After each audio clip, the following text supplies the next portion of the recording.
Hamas और Israel के बीच जंगबंदी समझौता 19 जनवरी से शुरू हुआ, जिसके बाद दोनों ओर से बंधकों और कैदियों की अदला बदली शुरू हुई।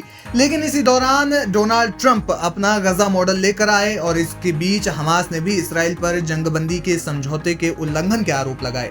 नतीजा ये हुआ कि इसराइल भी आक्रामक हो गया और हालात ये बन गए कि दोनों को लगा कि अब फिर से जंग शुरू हो सकती है। लेकिन अब हमास ने गुरुवार को साफ कहा कि वो जंगबंदी के समझौते के तहत इसराइली बंधकों को रिहा करेगा। हमास ने एक बयान में कहा कि वो जंगबंदी के समझौते के तहत इसराइली यरगमालियों यानी बंधकों के अगले ग्रुप को रिहा कर देगा, जिससे गजा पट्टी में जंगबंदी को खतरा बनने वाले एक बड़े तनाजा यानी विवाद के हल की राह हमवार हो सकेगी। हमास ने कहा कि मिस्र और कतर ने उन्हें यकीन दिलाया कि वे समझौते के बीच में आने वाली सभी रुकावटों को दूर करने के लिए काम करेंगे ताकि जंगबंदी समझौते को पूरा करने में कोई अड़चन ना आ सके।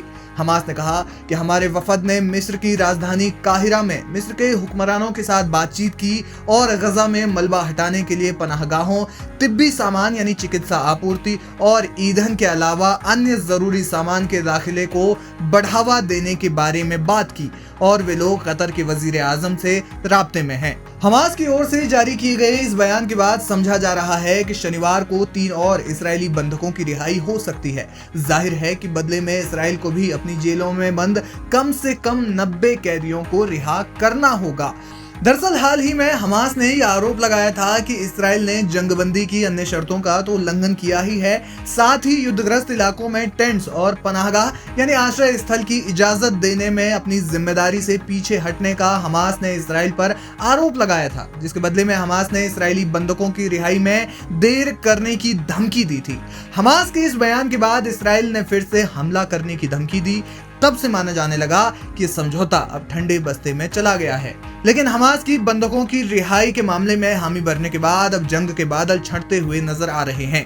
आपको बता दें कि अब तक हमास ने 16 इसराइली और 5 थाईलैंड के नागरिकों समेत कुल 21 बंधकों को रिहा कर दिया है। वहीं दूसरी ओर इसराइल ने अपनी जेलों से सैकड़ों फिलिस्तीनियों को आजाद कर दिया है। आपको बता दें कि हाल ही में इसराइल के वजीर आजम बेंजामिन नेतन्याहू और अमेरिकी सदर डोनाल्ड ट्रंप की मुलाकात हुई थी, जिसके बाद अमेरिकी सदर डोनाल्ड ट्रंप ने अपना गजा मॉडल दुनिया के सामने रखा था। इसके बाद मुस्लिम मुल्कों ने एक सुर में इसराइल और डोनाल्ड ट्रंप के इस मॉडल का विरोध किया। अमेरिका ने साफ तौर पर कहा कि वो गजा को फिर से बनाएगा और एक तरह से वहां पर जो बिल्डिंगें हैं वो खड़ी करेगा।